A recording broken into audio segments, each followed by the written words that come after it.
I was telling you about how much I really like to trade cards instead of sell them. Because I just sold that guy a Leyline of the Void and I got $30, and now I'm going to take my $30 and buy groceries with it. And I'm going to take it home and crap it out. So it's like I just crapped out a Leyline of the Void. The worst.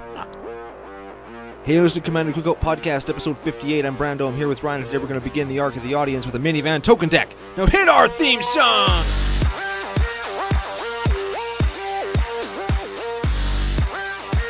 Hey, Ryan. We're back for yet another whirlwind adventure. How you doing? Good. What's going down? A whole bunch is going down. We're starting a new, exciting arc where we're going to dig through the dredges of our emails. We're going to find some super sweet deck lists that the CCO Nation has sent to us, and we are going to deck tech those decks. And today we have, as I said in the intro, we have picked a big token strategy deck. I called it the minivan because of the general. We'll get to that in a little bit. That's right. We've got a listener submission. He actually submitted this deck twice. Oh, man. He submitted it a while ago and then did a follow-up saying, hey, just so you know, I heard you guys are doing the ARCA audience. Last week we announced it, and he submitted again with a couple changes, and he goes by the name of, sorry, I'm going to butcher it, even though it sounds French, and technically being Canadians, we should, air quotes, speak French. Clay Palmitier? Sure. Let's call him Clay Palmitier. Clay Palmitier. Clay Palmitier's list is Kianos and Tiro of Miletus. Now, why do we call him the minivan general, or them the minivan? Because they got 2 in the front and 8 in the back. I like that a lot. That's a good joke. Dirty. Yeah. Before we get into Don't it, though, Google that. No, do not. Maybe 5, but definitely not 8. No. Before we get into it, though, social media coordinates? Social media coordinates. We are CCO Podcast on Twitter and tappedout.net. That's where you can find this week's list, last week's list, next week's list, and any other list we have ever talked about or will ever talk about. We are commandercookout@gmail.com. That's where you can send us love mail, hate mail, show suggestions, possible suggestions for this arc, but no nudes. I forgot about my nudes suggestion that I brought up last week. We'll get there. We'll talk about it in a sec. We're also Commander Cookout on iTunes, Google Play, Google Machine, edhrec.com, Patreon, YouTube, Podomatic, where we are desperately attempting to dethrone the scrapbooking ladies, and flipsidegaming.com. Yes, and make sure to not forget that when you're shopping for gaming accessories, new Dominaria stuff, sealed product, or singles, promo code CCOFU gets you 10% off store-wide. Go there. Read their stuff, use the promo code. That lets them know that CCO Podcast sent you, and it helps us out a lot. Yeah, and I mean, saving money is fun. My contact there's name is Connor. Nice guy. Excellent. I don't know if we had a listener. I don't remember if it was an email or if it was on Twitter. Said that Flipside Gaming is their local game store. That's good to hear. I love local game stores. Good place. I wonder if you can use the promo code in the actual brick and mortar store. Ooh, anybody that shops at flipsidegaming.com in real life, you should try that. When they go to give you your total, just be like, oh, by the way, CCOFU, and then give them the finger. Just or go in with a printout of CCOFU just on like a piece of paper or a sticky note and give it to. Probably wouldn't work, but it's worth a try. I mean, at least you're going to Flipside Gaming. That's the important part. Yes, it'd be funny. So before we go into our shout-outs and kind of move along with the rest of the show, nude story. Let's do this. Oh, you know what? It's not a story as it is as much of a potential giveaway opportunity. We've received nudes on the frequent. Anything from naked makeup brand, noodles, various kinds of noodles, to full-on dick pics. What if we sent nudes back by way of that Ponder from Lorwyn who's got the girl's nipples on it? Oh, yeah. What if we gave away like foil Ponders or the card Earthbind from like Alpha or Legends or whatever with the girl that's tied up and she has no clothes on? Oh, yeah, it's all banned and stuff? Yeah. Maybe. What if we gave away some sweet semi-naked people on cards? Could be girls, could be guys. There's lots of like shirtless men in EDH. Yes, there is. Rippling muscles and stuff. Everybody loves abs. Everybody does love abs. A couple more things before we get into the rest of our regular shout-outs. We have reached 50 patrons. Yes, we have. What that means to our patrons is OpenFlippy.Drinky repack giveaways. Ooh. So we are setting some stuff up with a local store, and we are getting cards together. We are making some new funny rules that we're probably just going to Sharpie onto the cards, and we're going to get them packed up, shipped out as per our Patreon goal. $2 and up patrons get them for free. Depending on your level, you get a certain amount. If you are a $1 patron or not a patron, you can still get them. Let us know. We'll make an arrangement, and we'll send you out some repacks. Ooh. Yes. So before we move on with the show again, should we do the new contest? Old contest? That's right. We have the Arc of Opposition giveaway Of opposition. to give away. Yes. Okay, so collection of cards as posted on our Facebook page that Brando and I, he says hate, I say would just never play. Hate. Sure. One lucky winner who either followed us on Twitter, shared the post on Facebook, liked the post, did any of the things that we asked you to do. Simon Lendil. Kind of sounds like Simon Lentil. Yeah, I was just thinking that. Simon Lentil. Excellent. Simon, you are the winner of Opposition. Shoot us your address. Private message us in Facebook or Twitter. Either works. And we'll get you some cards.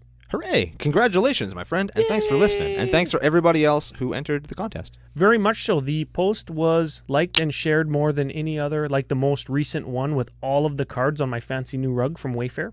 Nice. Was liked and shared more than anything else on Facebook. So we appreciate that very much. Yeah.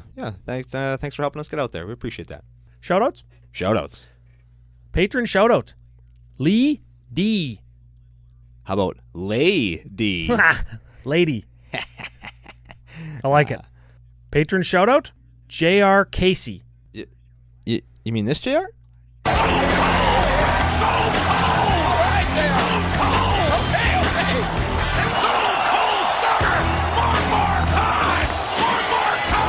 Yeah? Yes, that's him. Excellent. Yep. Thanks for liking the show, JR. Last shout out. Local guy.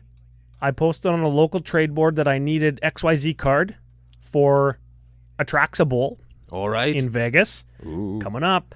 And he's like, hey, I have that. I'll meet up. It was $1 card. So I was like, I don't want to just meet up to give you $1. He's like, well, bring traders. Perfect. That's I love nice to hear. I yeah. love trading random strangers. You came along. You picked up some cards for your masks collection. Yep. I picked up a bunch for my new Invasion, Plane Shift, Apocalypse, Onslaught, Legion, Scourge collections. I'm going in. You degenerate. I'm collector, you. going all in. I'm organizing my collection. So, Waylon Satchel. Yeah. Waylon Satchel. He met us and traded, and I'm going to meet him again, hopefully he's listening to this, because I got to meet him again to look through the rest of his stuff, because he actually had lots and lots of stuff that I wanted. Well, I should bring my traders along, too. Let's meet up. Let's do it. Waylon, hit us up. We'll meet again. We'll trade.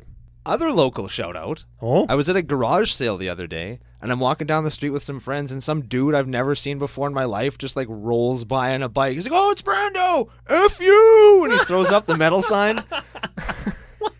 So, You never seen him before. never seen him before in my life. How did he know it was you? I assume he'd seen a picture of me either on Twitter or Facebook. We're getting real FUs out in the wild. It's awesome. That is actually cool. Hunting FUs in the wild. So, cool. Okay.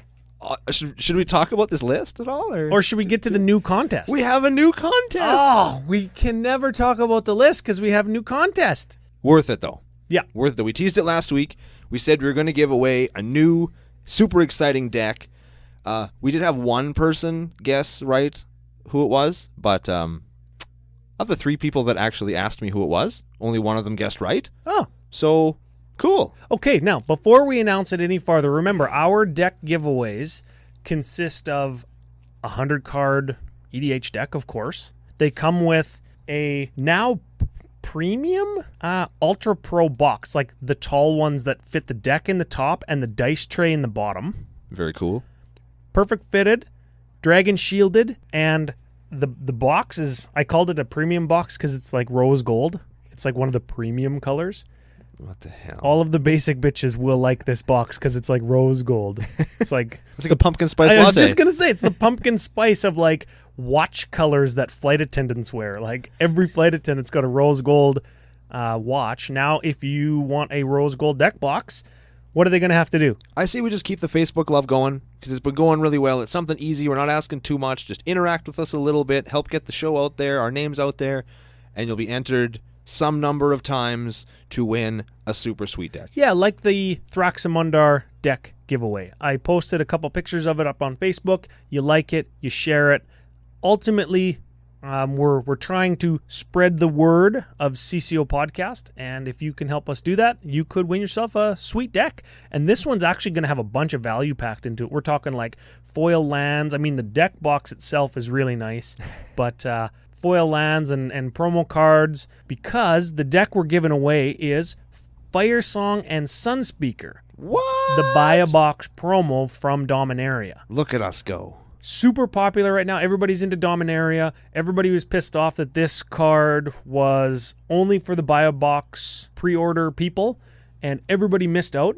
So we got our hands on one, and we are going to give it to some lucky winner. Yeah, so what do we call? We call them Healing Salve and Flame Jab, We do. is what we call them. Those cards may or may not be in the deck. Yeah, those are that might be some spoilers for the deck, but the deck will be good. We're working hard on it to make sure that it's something that's playable and What's competitive. the short version of Healing Salve and Flame Jab? Hijab. Hijab. Yeah, yes, it is. Hijab. Yes. So we're giving you a hijab deck. Don't Google that. Yeah. But it'll be good. More information will be coming along as we go. We'll get the deck list up soon once we have it kind of finalized, figured out, put together. And it'll come in a neat box with some cool dice and some nice sleeves. And yeah, so you spread the word and you might be able to win yourself a sweet, I can't even remember their name. I keep wanting to call them Sunstreaker and Sideswipe, but those are Transformers. We're going to give away the Minotaur Twins, and you'll be able to get your hands on a super good EDH deck before they re-release them in this year's Commander product. Because that's my prediction. God dang it. Yes. Should we do a list now? Sure. Do we have one? Do we have time? I'm sure we do. We'll make it work. We'll make it work, right? Okay, let's do it. So we are doing 4C Big Tokens by Marvelman7878 on tappedout.net. You can find it in our Arc of the Audience folder if you just go to CCO Podcast on tappedout.net there. Link will be in the show notes as well. And this deck is piloted by C16 Stalwarts, Kynalos and Tiro of Miletus? Kianos. Whatever. Anyway, they are legendary soldiers, humans, 2/8 for red, green, white, blue. And at the beginning of your end step, you draw a card. Each player may put a land card from his or her hand onto the battlefield. Then each opponent who didn't draws a card. That sounds like group hug garbage to me, Ryan. It's funny because in the notes I have it described as a kind of group hug in disguise deck. And we haven't talked about those before, have we? No. F you, Dean Goody. Excellent. Haven't said that in a while. Felt good. Okay, just quickly on Kianos and Tiro. At the beginning of your end step, draw a card. So you always get to draw the card. Yes. Okay. Then each player may put a land card from their hand onto the battlefield. So they could get a second, air quotes, land drop, Yes. right? If they do not, then they also draw a card. Correct. And they have to draw the card. Ooh. So Mill. if you're playing a mill deck, I don't think you're playing a mill deck. I don't think you're playing a mill deck here either. But if you are, if you want to try it, go ahead. Let us know how it goes. All right. That'd be cool. Yep. But yeah, that's how that works. Okay, so getting into the recipe here. 26 creatures. What kind of deck is this? You say group hug. I say let's find out a little bit more information. All right, let's start off with old school favorite, Acidic Slime. He's a Death Touch 2/2, and he destroys something when he ETBs, so he's like a removal spell. Armada Worm. That looks like a giant cock. It looks like a huge cock with like a metal fingernail cover on the top. There's nothing for it. There is a big dink on that card. Yeah, I have no idea who approved that art. Somebody at WotC probably got in trouble for that one. I think that they did because when it came out, like I remember when it came out and everybody was like, oh my God, I can't let my little brother see this card. Like, It's a 5/5 with trample for 6 that gives you another 5/5. yeah, it puts a token into play when it dies, right? Even Wind Guide. 2/3 for white, blue 2. Flying Vigilance creature tokens you control have flying and vigilance, and then it has embalm. So the embalm cost is white, blue 4. Exile it from your graveyard and put a token into play. That's essentially the same thing as it. Yes. Yeah. Except it's white. It's a white zombie. It's like a mummy. That's the theme or whatever. That's the flavor. Yeah. Shout out to last week, Badoka Gardener. Tap him, put a land into play. He's like a mana dork, right? He's your second land drop per turn for 2 mana. And then if you have 10 lands, he flips over. Not flips like a werewolf, but like turns. Spins around upside down? It spins 180 degrees, and then he turns into a 3/3 that for green 4, you get an XX elemental creature where X is the number of lands you control. So it's some big bigs there. Next up, we have Champion of Wits. When it enters a battlefield, draw cards equal to its power, then discard 2 cards, right? And it's a 2/1 for 3. So you loot twice. And then he also has Eternalize, which is like Embalm, except he comes back as a 4/4 Yeah. for 7. So then you draw 4 and Discard chuck 2. Yeah. That's fine. It's not I too like bad. him. Dauntless Escort. F you, Jesse. He's a 3/3. Sack him. Your dudes get indestructible. Dragon Master Outcast. Ooh, at the beginning of your upkeep, if you control, 6 or more lands, put a 5/5 flying dragon onto the battlefield. He's a 1/1 for 1. I like him. There's a lightning rod for 1. Yeah, does he go on Zada? I don't think he does, but I've seen Zada lists that run him. I've never seen him make a dragon, and that's the truth. Not even like in Standard? Not once. All right, next up we have Edric, Spymaster of Trest. He's a 2/2 for 3. When anybody attacks not you, they draw a card. That includes you not attacking you. Make sense? Yes. Okay, moving on. Fairy Artisans. It's a 2/2 flyer for 4. When a non-token creature enters the battlefield under an opponent's control, you get a artifact in addition to its other types token of it, and all the other tokens it's made before that, screw off. So you make like a random dude. You just get a new dude every time, and the old one bites the dust. Next up, Fierce Empath. Fierce Empath. I wonder if I counted. It's a tutor for a 6-drop or bigger. It's a 1/1 for 3. I think I counted that in the tutor section. I did. Yeah, it's a tutor. Giant Adaphage. Giant ass face. Oh, I like that. Is a 7/7 trampler for 7. When it deals combat damage, you make a token copy of it, right? Yeah. I'm sensing a theme. Yeah, me too. Continue. Let's keep going. How about Godsire? Godsire. I like this card. The very first time you beat me in Magic was with a Godsire. Yeah, it was. Huh, interesting. 8/8, Vig for white, green, red, 4. Jesus, that's like a fruit salad worth of mana cost. And it costs 8. I wonder if it wins you games. It would, because it taps after it has Vigilance, and then you tap it, and you put an 8/8 Godsire Beast token into play. Wow. Green, red, and white also. Dang. I like him. Cool art. It looks like he's upside down, but he's just got like really big muscly arms and a big hairy back. I bet she has mad abs. He probably does. Abs is the theme of the show. Oh, Mina and Dan Wildborn. She got abs? She probably got abs. She's like 16 abs. Yeah. Yeah. That's like half as many as I have. Ha. She's a 4/4 for 4, play an extra land, and you can give somebody trample by paying Gruul, right? Yeah. And bouncing a land back to your hand. Oh, okay, but then you could just play it again. Correct. Ogre Battle Driver. 3/3 for 4. Whenever a creature enters the battlefield, it gets +2, +0, and haste. It's kind of like In the Web of War, but it gives them... It costs 1 less, makes your creature not +3/+0, and is a dude. I'd play In the Web of War instead. I compare it to Fires of Yavimaya. Gives all your creatures haste for 3 mana. You can sack it to pump a dude +2/+2 1 turn. This is kind of like that, except it's got an additional mana tacked on, and it does it every time a guy comes into play. Ovlia Pashiri Sage Lifecrafter? That was the obligatory green legendary card from the artifact set of Kaladesh. It 3 tap it, put a 1/1 token into play, 4 green, tap it, create an XX where X is the number of creatures you control. It's a 1/2 for 1. I think 2 things. It makes tokens. We're seeing that be the reoccurring theme, and it's 1-drop, Yeah. which never hurts. 1-drop that you can kind of get value, and then drop a huge dude after. Not bad. I like that. How about shitty Craterhoof Behemoth? I prefer budget Craterhoof Behemoth, but I think it's kind of expensive. Pathbreaker Ibex, 3/3 for green 4. When it enters the battle, no, when it attacks, creatures you control gain +X+X, where X is the number of the greatest power of creatures you control. That's what it is. Greatest power. So your biggest dude makes all your other guys that much bigger. And they get trample as well. Ooh. Progenitor Mimic. During your upkeep, put a token into play that's a copy of whatever Progenitor Mimic is copying. Yeah, so it's a 6-mana clone. Every upkeep, you get another one. Rampaging Baloths. 6/6 trample for 6. When you land drop, you get a 4/4 beast. Rattleclaw Mystic. I like a good mana dork in here. Green 1, 2/1, Human Shaman, tap for teamer colors, green, blue, or red. Reefworm. Reefworm, another token card. When it dies, it becomes a 3/3. Then a 6/6 when that dies. Then a 9/9 when that dies. So it always gets bigger and bigger as it dies. It's pretty cool. Here's a cool one from Conspiracy. Regal Behemoth. Ooh, 5/5 trample for 6. When you're the monarch, your lands tap for double. And when it enters the battlefield, it makes you the monarch. Lands tap for an additional 1 of any color.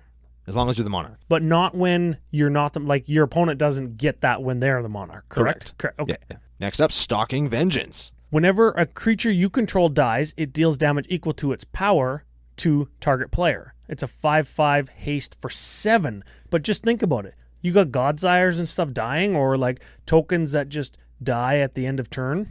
That thing's gonna do a lot of work. But let's be real with each other for just a second, Ryan. What the hell is going on in that picture? What the hell is that? I don't know what that thing is. It looks like a latex glove pushed over a smokestack with a wing sticking off of it and a bunch of people giving it the finger. That's what it looks like to me. And I'm sure that's not what that is. It kind of looks like a giant black horse with a skeleton dog face with a bunch of people giving it the finger. Yeah, like somebody worked really hard on that, and their work all went to nothing because that doesn't look like anything. So that's a big CCO FU to Anthony Waters. Maybe he's going to be in Vegas. We should get him to sign it. Maybe we should get him to tell us what the fuck it is. Next up, Thalia's Lancers. I think it's a tutor, right? 4/4 first striking 5-drop. Searches for a legendary card. Tristani Celestia's Voice. Maybe you search for this card. It is 2/5 for 4. You can tap 3 and tap it to populate, and when it enters, whenever a creature enters the battlefield under your control, you gain life equal to its toughness. That's good with all those tokens. Yeah, good with Godsire. Lastly, but not leastly, an old favorite of mine, Vizier of Many Faces. That's a clone that also has Embalm for 5. I like it. Yeah, it's another token generator. Yeah. Okay, so we spent a little bit of time on the creatures because there were a lot of kind of off-the-wall type things. So we're going to try and fly through the sorceries and artifacts and instants and stuff, and then we'll spend a little bit of time on the enchantments again. Okay, let's start with some instants. We got Beast Within. That's a removal spell. They get a 3/3 beast instead. Cackling Counterpart. That is a instant speed clone with flashback, but only for your own guys. Puts a token into play. Another token card. Rootborn Defenses. That gives populate, so you can make another token, and then gives all of your dudes indestructible until end of turn. Not tokens, all of them. All of them. Ooh. Second Harvest. Green 2, double all of your tokens. Sundering Growth. Destroy target artifact or enchantment, then populate for Selesnya Hybrid. I like that one. I like that too. Yeah. How about Supplant Form? That's a 6 mana, bounce a dude, you get a copy of that dude. A token card. Let's move into some sorceries. Lots of favorites in here. We got Cultivate. Search for a land into play, and 1 into your hand for 3 mana. One of Brando's top 10 cards all time. Decimate. Ooh, let's see if I got it. Green 2, destroy target artifact, creature, enchantment, and land. You better believe it. You need 4 targets, remember. Yes, you do. So sometimes you got to oust one of your own things if you really got to get rid of somebody else's. Azuri's Perdition. Now, this is from Commander 2015. Green 5. For each creature your opponent controls, put a 4/4 green beast creature token onto the battlefield. Each beast then fights a different one of your opponent's creatures. Each of those beasts. Each of those beasts fights one of... Yeah, what the hell, hey? If you had access to Death Pits of Wrath, that'd be so good. I mean, your Well, guys a would all 4/4 die beast too, is going to fight lots of stuff and come out like... Yeah, I suppose it could beat lots of things. Yeah. How about Farseek? Search for a land, put it into battlefield tapped. Hollowed Burial. Tuck all creatures to the bottom of the library for 5 mana. That's a good one. Phyrexian Rebirth. Destroy all creatures, and then you get an XX according to how many creatures it destroyed. 6 mana. That'll make like a 10-10, a 15-15 sometimes. Regrowth. Gets you a thing from your graveyard. 2 mana. Rishgar's Expertise. Draw cards equal to the greatest power among creatures you control. Not so bad with a Godsire token. Draw 8 for 6 mana, and then, because that's not enough, you may cast a card with converted mana cost 5 or less from your hand for free. Nice. Rite of Replication. Make a token for 4 mana, or kick it for a total of 9 mana. Make 5 tokens. Sylvan Scrying. Search your library for a land, put it into your hand. A land card, any land. Wargate. Wargate, tutor. It is blue, white, green, X. Search your library for a permanent card with converted mana cost X or less, and put it onto the battlefield. I like that one. That's a good tutor. Wargate's a good card. Now let's go back here. This card has a novel of text. I'll just read it quick. Sure. And then we can talk about the theory behind it. We got Selvalla's Stampede. It is a sorcery for green 4 with Council's Dilemma. Now, Council's Dilemma. Starting with you. Each player votes either wild or free. Reveal cards from the top of your library until you reveal a creature card for each wild vote. Put those creatures into play. Then, shuffle the rest of your library. Then, you may put a permanent card from your hand onto the battlefield for each free vote. So it's like modal thing, but your other opponent people are picking chooses, modes, yeah. But they get to pick a mode like a bunch of different times. Yes. So it's hypothetically you could get 7 activations for 6 mana out of this and get a whole bunch of stuff. You got to have that many opponents. Yeah. So you either have a big thing in your hand that you want to put in onto the battlefield, and then your opponents all choose hand, and you don't have anything else, so you got your one big thing, or you keep your one big thing up and you kind of like pseudo green polymorph your deck until you hit a creature. You know what I like instead of this? Tooth and Nail. Yes. Or Primal Surge. We're in agreement. Absolutely. Oh yeah, throwback to last week. Yeah. Cut this card, play Tooth and Nail. Or rename them instead of like wild and free. It should be like hairy armpits and nuts to the wind. Something like that, right? I like that. To make you remember it better. So we'll move on to some artifacts. Again, we'll go through these pretty quick. We've got Biden to Thassa. Whenever a creature you control deals damage, draw a card. It makes all your guys into Curiosity or Ophidians. Ophidians, yes. Yeah. What else is do? Creatures your opponents control attack this turn if able for 2 mana. Okay, so you kind of goad them, but they can attack you, FYI. Yeah, shitty goad. Yeah. Commander Sphere. 3-drop mana rock, sack a draw card. Hammer of Purphoros. Your guys have haste, and it also makes colorless tokens. 3/3s. For sack and land. That's okay. Mimic Vat. That makes a token of a dead thing. Mirage Mirror. It becomes anything you want. I'm going back to Godsire again in my head. Yeah, Mirage Mirror is very good. Yeah. Godsire, very important to note, not legendary. Yes. Very, very important to notice I like that. Sentinel Totem. This is a weird one. 1-drop artifact. When it enters battlefield, scry 1, tap, exile it, exile all graveyards. I think there's better mass graveyard removal than this. We'll talk about that in the suggestion section. And last, we have Sol Ring. Tap for 2 mana. Yeah, of course. Okay, should we run over the Planeswalkers real quick? There's Planeswalkers. We don't do decks with Planeswalkers very often. So let's make this special. We'll do these ones. So you got Garruk Wildspeaker. He's a ramp spell. He untaps lands, or he makes you a token, or he overruns. Correct. But mostly you just untap lands, make a beast. Untap lands, make a beast. Right? Exactly. The OG Garruk. Then I like this guy, and I don't think he gets played near enough. Sarkhan the Unbroken. Ooh, Teamer colors, red, blue, green, and 2, +1. You can draw a card and add a mana of any color to your mana pool. That's good. -2 is you get a 4/4 flying dragon. And then -8, yeah, who really cares? But you search your library for any number of dragons, put them onto the battlefield. Yeah, Are there any dragons even in the deck? I don't think there are. There's Dragon Speaker Shaman. He's not a dragon. There's no dragons. He's here to draw cards and make mana. That's what he's there for. And he's all out of making mana. And last we have Tamiyo Field Researcher. Jesus, there's a lot of text on this card. Yeah, jeepers. Green, white, blue, 1, +1. Choose up to 2 target creatures until your next turn. Whenever those creatures deal combat damage, you draw a card. So you just pick whoever's creatures that are going to attack, and then you draw a card for that. -2, tap up to 2 non-land permanents. They don't untap on their next untap step, so it freezes them. And then her -7 is draw 3 cards. You get an emblem with. You may cast non-land cards without paying their mana cost. How is that for an emblem? What the hell? Like, if there has ever been an emblem that just says on it, you win the game, I think that's the one. Yeah, because you draw 3, then you can just play them all for free. Yeah, and then every other card you ever draw is free. And if you stop being a pleb and put a doubling season in this deck, you can play doubling season, then her, get that emblem, and she survives. Ooh. Note there's no black in her casting cost, but there is white. That's it's a little foreshadowing for next week. We got a deck planned already. I'm not sure if Brando's going to be a fan or not.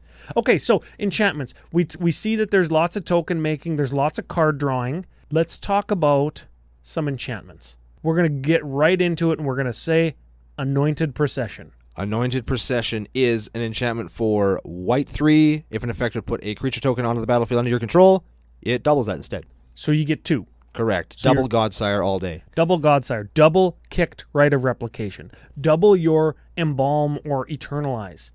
Your Fairy Artisan tokens get doubled, and then the extra one that you got doesn't go away when a new creature enters the battlefield. Important to note, because Anointed Procession is what made that, and the card, Fairy, whatever, says only the tokens that she makes are the ones that go away. That's right. It's important to note. Giant Ataphage, now when he attacks or when he deals damage or whatever, you're getting 14 power worth of guys hitting the battlefield.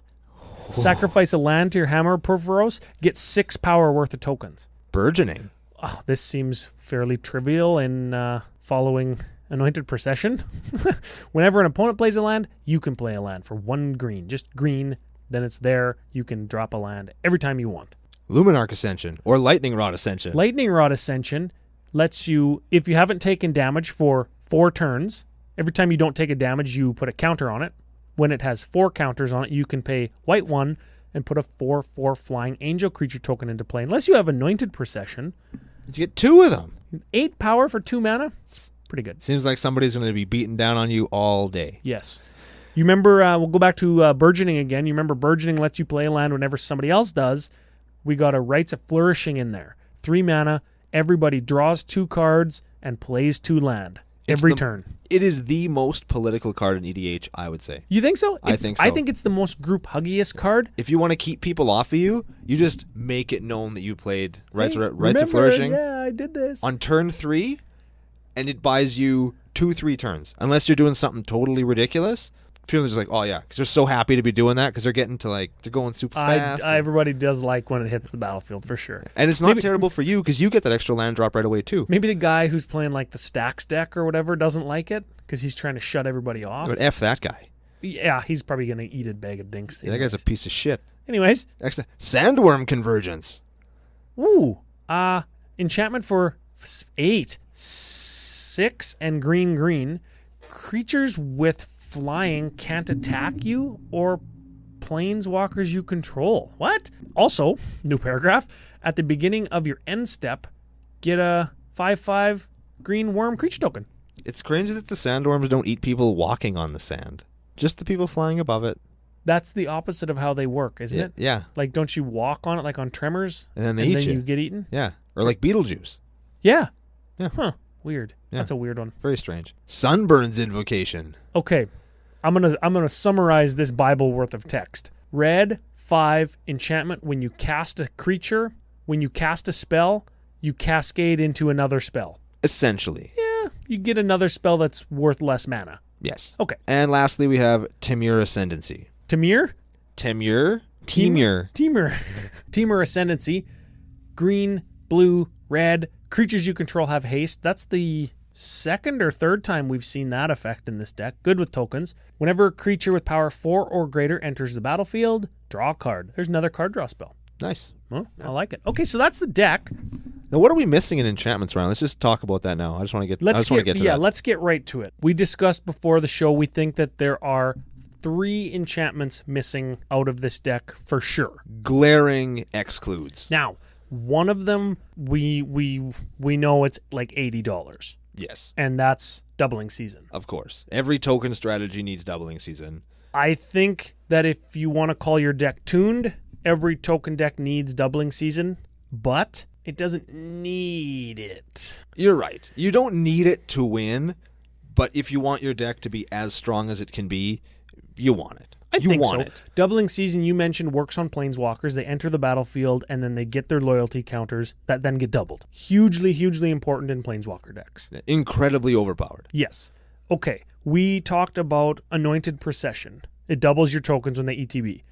Doubling Season's going to do that, as well as Parallel Lives. That's the other one, the second one. It's also not cheap. I think it's like $11 or $12 now. It is. Just because it's Doubling Season ish. It's like Doubling Season light. Yeah, it doubles your creature tokens, not your counters. Yeah, in this deck, it's doubling what you want to be doubling anyways. The third one, CCO staple, Intruder Alarm. Intruder Alarm and Godsire will win you the game. We also have a couple mana dorks, and we have the Kaladesh lady, the 1-drop that you tap 3 and tap her to put a creature into play.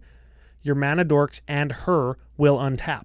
Yep. So you could almost go infinite with that. You could just tweak your mana base in your ramp package to go infinite with that.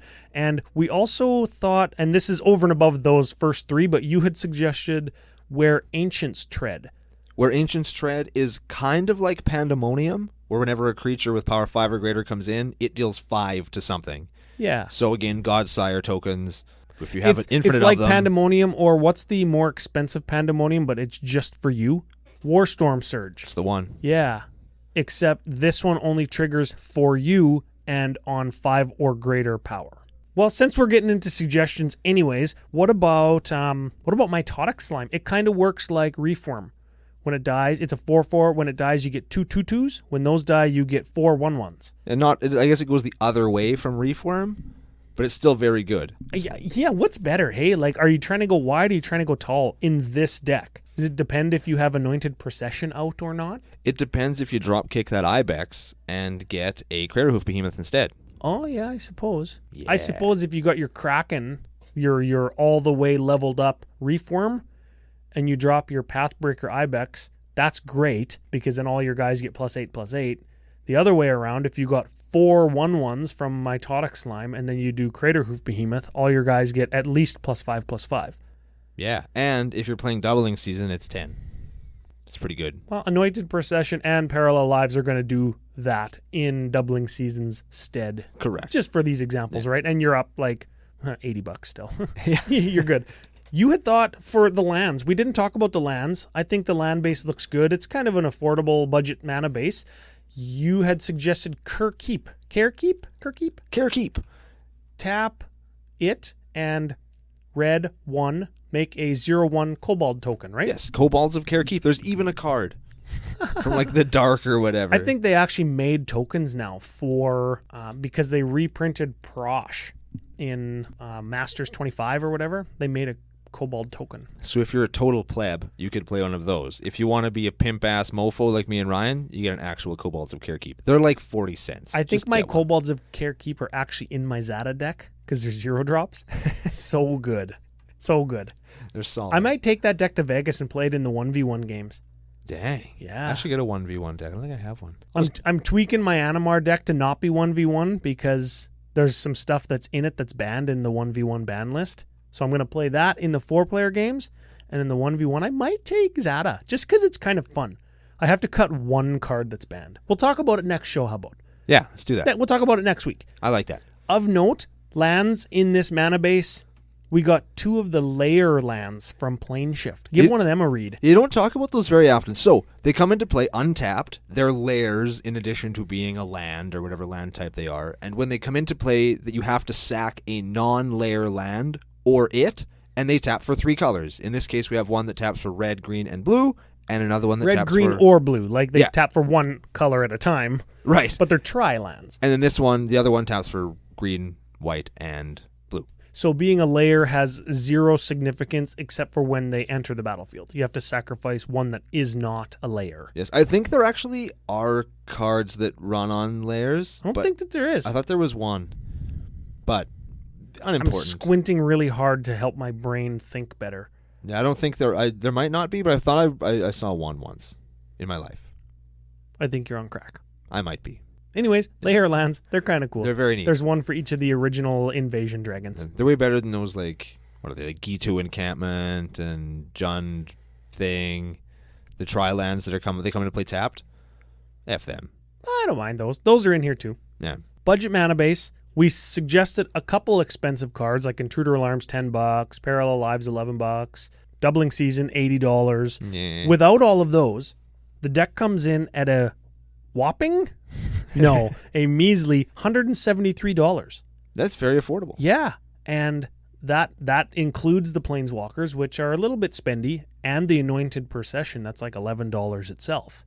Wow, going up. Yeah, but still, very affordable deck. Very affordable token producers, cheap removal spells, good land package, despite not being very spendy. I mean, you got your command tower and some pain lands and some check lands and some tri lands, and you're good. I mean, you're playing some dirty landfall in here, so you really could just amp up the budget here. You could play 10 fetch. You could play, 8 duels.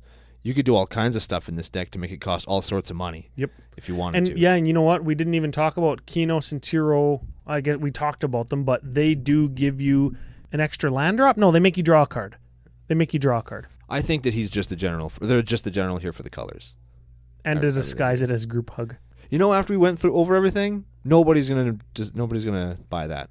I don't think so. It's like Clark Kent not being Superman, but he puts his glasses on. Like it's the worst disguise ever. That's the point. Maybe if you drop the first thing that you play is Rites of Flourishing on turn 2 or 3 off of a mana dork or rock, and then the next turn you do Kanos and Tiro, and then you just go all the way in on tokens and Godsire and trampling and killing everybody. For just 1 second, they thought it was group hug. It's like, ooh, so good, turn 1, land Sol Ring. Ooh, whatever, I'm just playing the game. And then turn 2, it's Rites of Flourishing, land. Ooh, look, this is so much fun. Godsire! Yeah, and then turn 3. I'll draw 8 cards, and then I'll make infinite Godsires with my Intruder Alarm. You die. Yeah. Huh. That's how that would probably go. I like it. Strengths and weaknesses? Strengths and weaknesses. Classic EDH deck feel, I think. When we were reading through it right before the show, kind of getting our heads in to figure out what the deck was supposed to do and everything, and absolutely, I got that classic commander. You're going through your binder, you find a bunch of stuff that are sort of on theme, then you pick somebody that lets you play them, and you just jam them into a deck with some stuff to make them go. Big, janky dinks with abs on the cards. You've got a budget mana base. You're playing cards probably that you like to play from when you started playing Magic. Yep. Yeah, I like that. That's definitely something that we support here on CCO Podcast. Good on you, Clay Palmitier. Also, extra points for putting Godsire in a deck. I effing love Godsire. Yeah, for sure. I love that card. Doesn't care. I'm gonna say that it doesn't care about graveyard hate. Doesn't really care, which is a strength. It has a card that recurs, but I would agree with you. Okay. Budget mana base. That is its strength, but remember, it's also its weakness because it is a 4-color deck. Yes, it does make your deck is slower because you're not playing 10 fetch, 8 duel, couple filter, maybe a shock, and you are instead playing layers and the shitty tap tri-lands and things that come into play tapped and all that crap. I do like the tri-lands. I'm not ragging on them because they are good. They are really good fixing. I'm ragging on them because you can't fetch them and F them. I would only rag on them if you weren't already playing Command Tower and Mana Conflux or whatever it's called and City of Brass. If you weren't playing those. Just of note, looking at the land base now that you're talking, there isn't a City of Brass in this deck, but there is a Mana Confluence. And isn't Mana Confluence just significantly more money than City of Brass? You could save a couple of dollars if you play City of Brass. Could, but I think it's better than City of Brass because it makes you pay life instead of dealing a damage to you. Sometimes that's relevant. I suppose, yeah. And Sometimes City of Brass deals damage every time it becomes tapped, not just when you tap it for mana. Okay, all right. Another weakness, sometimes it has to rely on Planeswalkers for card draw. And when people wise up to repeatable card draw on a Planeswalker, they are just going to ruin that Planeswalker's day. And when somebody sees a card that's called Tamiyo touch the table, you're probably going to get your dink stomped in the dirt. Yes. We've all been on the right side of beating wholesale ass because you listen to CCO Podcast and we teach you how to do that each and every week. You ever want to be on the other side of that? Play a Tamiyo. Yeah, play Tamiyo and leave yourself a little open because, yeah. Play Tamiyo and don't bring your lube. lack of board presence, I think. Early mid game, there's not a whole bunch going on. If you don't have your early burgeoning with a bunch of lands in your hand, you're off to a slow start. I mean, maybe we're wrong. Like the curve isn't that crazy, but it's some ramp, it's a little bit of removal, and then the deck really picks up like at 4-drop and 6-drop, which is a little bit weird. Usually we like to see the 2 and the 3s be a little bit more, you know? Tokens can get out of hand, but one of the things, again, to keep in mind, especially if you're going to play like around somebody like Jesse, like we do, F him, token strategies are really hard to get off the ground because you're going to get that turn 3 Wrath. Yeah. And the turn 4 Wrath. Yeah, and the turn 6 Wrath, and the turn 10 Wrath when you did rebuild and you were a turn away from your Pathbreaker Ibex. And Wraths will hurt you in this deck just because, I mean, Godsire combo is great and all, but other than that, you're just going to have a bunch of big dumb idiots swinging in, which is fine. And I mean, there is 10 card draw effects in the deck, right, that you can rebuild with, including those Planeswalker card draw effects I talked about, if you can keep those around. But there's not a whole ton of ramp in the deck. There's like 4 ramp spells and 6 rocks or dorks. Like, that's 10 total only. You know who would go really good in this deck? Is Tatyova. From last week. Because every time you play a land, you draw a card. And that would give you another card draw effect. You have lots of... Yeah. I like that. And Clay in this deck is playing like Terramorphic Expanse and Evolving Wilds. Like, he's playing those affordable double landfall trigger cards that we talk about like every week. And if you're going to play something like a Burgeoning, where every time they play a land, you play a land, if you're lucky, or if you're actually unlucky, they would go land, and you go land, draw, and then the next guy goes land, and then you play the land that you drew off of your free draw to draw another one. Yeah. It sets up a little bit of an engine. It digs you to gas. And that's why Burgeoning goes in the Tatyova deck. Yes. Yeah. That's an auto-include in that deck for sure.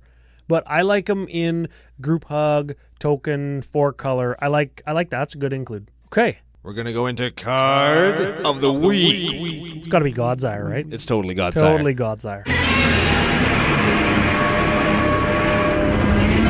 Yeah. Let's give him a read one more time. Godsire is an 8/8 beast with vigilance for 4 red, green, white, tap.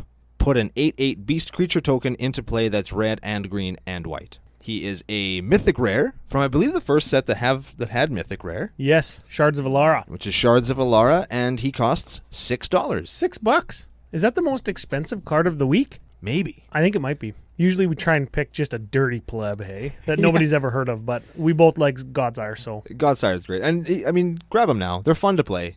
And they're cool to own. They have a nice art on them. Everything about them just screams, this is a Commander card. Yeah, for sure. And you can never go wrong with an 8/8 Vig for 8.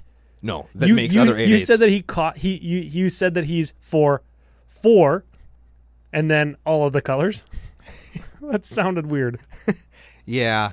Well, that's how it's written on the card, and I just like to read the cards as they're written. They changed the templating on that recently. Hey, they changed the templating on which colors appear in what order and the casting cost. What? Yeah, irrelevant to us right exactly now. Milk list? Let's do the milk list.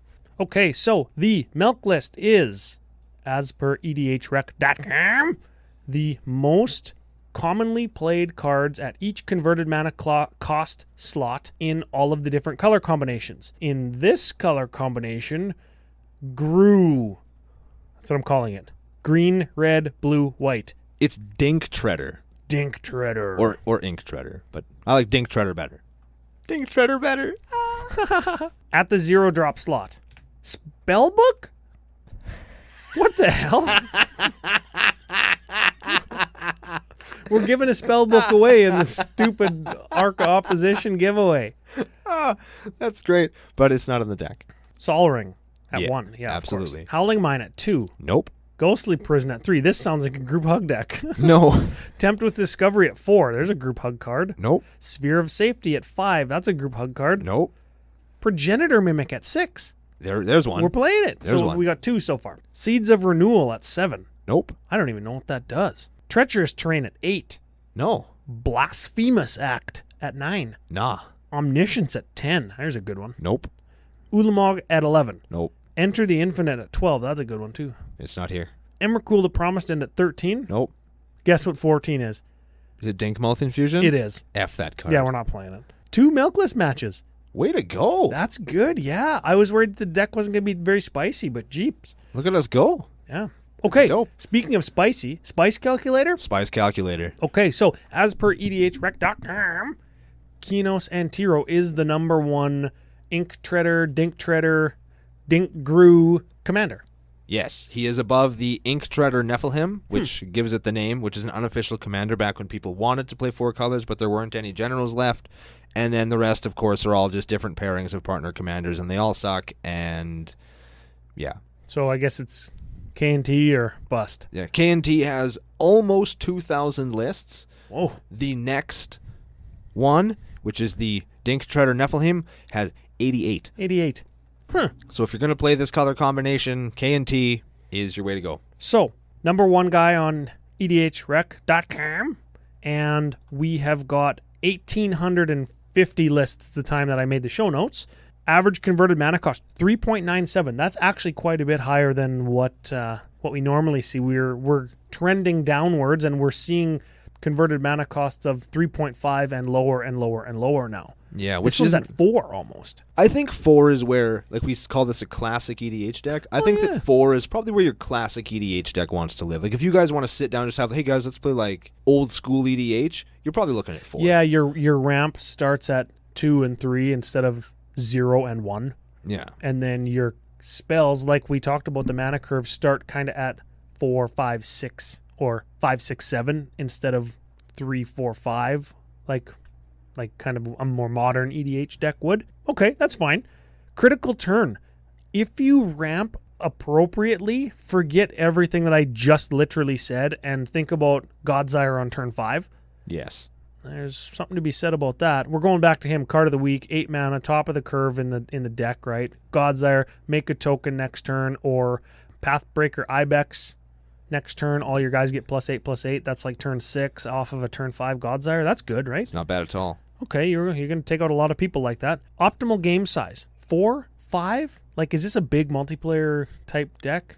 I'm going to say 4 or 5. In a smaller game, this deck is probably too clunky and slow to really get it done. I agree. And in a big game, there's going to be too many wraths getting slung around for it to really get off I the also ground. agree, yeah. But at the same time, the bigger games do favor a little bit of a higher top end in the decks, and you are going to be able to clone or copy a bigger, badder creature. That's where the clunky, I would say, comes into play. Is like the slowness is negated a little bit when the big game is being played, but your clunkiness kind of doesn't, because a good wrath just wastes you. And once your Godsire's gone, you can get him back once. Yeah. And you really do kind of need him for that big swing and beat wholesale ass swing at the end. And without the things like your doubling season, your parallel lives, your intruder alarms, you're not going to be able to get that one great big push and just rebuild from nothing and destroy everybody. Agreed. It's going to be hard to do. Okay. So maybe stay away from the 6-player games and the 3-player games with this deck. Yes. Okay. 4 and 5 where you want to live. We got 2 tutors in here, Wargate and Fierce Empath. That's important for the Spice Calculator. And uniqueness ratings. Cards in this deck that are different than the stock list on EDHREC.com. 47 different cards. Nice. Yeah, I like that for sure. 52 spicy. That's great. I think it's good, yeah. Yeah. Sometimes when we have a listener submitted list, it looks fun on the surface, then we punch it into the Spice Calculator and it gets like a 30, and then we're like, oh no. shit. But this one passes the 50 test. I like it. I just made that up. The 50 test. Yeah. Yeah. Okay, well, Clay Palmitier. Good job. Well done. Good deck. Nice to see Godsire making a comeback. Speaking of comebacks, giveaway of opposition winner, Simon Lentil. Simon Lentil. Send us your address. Yes. We need it, and we'll send you cards of opposition. Yes. It'll be good to get them out of our house. Says. Yeah, they've been sitting on the table in my basement, and every time Rebecca goes down there, she's like, what are these cards doing here? They're the giveaway cards. Well, can you put them away? No, I want to get them sucked up in the vacuum cleaner because I hate them. Yes, I hate them. I vacuumed my whole basement last night. You know how like the rug, like I don't have, my furniture isn't delivered yet, so I vacuumed it all. It looked like Augusta, man. Like I vacuumed all the lines nice and all straight and even, all in a pattern. You're so lame. My sister's boyfriend, who's got OCD, really appreciated it. That's the deck. Clay Palmitier, good on you. Simon Lentil, send us your address. OpenFlippy.drinky repacks to be given away in the upcoming month before GP Vegas. CMDR Central, Commander's Brew, and Jumbo Commander all going down in a Traxa Bowl. It's going to be lovely. As we get more information about where we're going to hold that, we will let you guys know. For sure. If anybody's going to be there and actually wants to come out and meet us and have a drink and hang out and watch one of what is Sit probably in the gonna, CCO Nation cheering section. I'd imagine it will be the biggest Magic event of the year. Probably. Yeah. Yeah. Bring your plaid shirts, everybody. Brando's giving me the look. Oh, also, plaid. Max Crandell sent me that Bontu's Last Reckoning playmat. Yeah? I got it. Nice. I'm going to roll it up into a Did you disinfect it first? thing and beat him over the head with it. Did you disinfect it first? I guarantee he probably rubbed his ball skin on it or something. Oh, why did you say that? So I'm just assuming that all of these other guys are as underhanded and sneaky as I am, and I would take any advantage I possibly could. And if that advantage included you maybe finding a pube on your playmat like 3 weeks before the game just to throw you off, I would do it. Can we go back to Opposite Land where you don't say that? Okay, that's the Vegas promo for the week. Final thoughts of the day? Final thoughts of the day. We did a classic Commander deck this week. Back to the roots. We're getting away from decks that are hard to build and back into ones that are fun to play. And that is what I think is the big takeaway from this one, is you sit down with it, it's big, it's swingy, it's fun, you're drinking beers, you're having great big turns, and the games are just a little bit more fun, a little bit less, control-y, combo. You know what I mean? It's a good time to just sit around with your buddies and just play some effing Magic, which I think is what we all just kind of want to do sometimes. And that's what I think makes decks like this valid and why I think that talking about them is so important. It's not all about those low curve, high efficiency decks. Sometimes you just got to build something that's a good time. Speaking of a good time, we love giving stuff away. And Fred and Barney, we're giving them away at the end of this arc. If you're going to be in Vegas, maybe we could just give it to you if you win and are going to be there. We can sign it or do something if you want us to, but whatever. If not, we'll just send it to you in the mail. It's all good. Remember to check us out on Facebook to enter that giveaway. Speaking of even more fun things, we're going to do a mono white deck next week, which is going to be really great. And somebody sent that in, I assuming knowing how much fun I was going to have talking about it, but I'm not sure what's in it. Ryan hasn't told me yet, but I'm going to find out at the same time as you are on the next episode of Commander Cookout Podcast. Hit our theme song! Woo!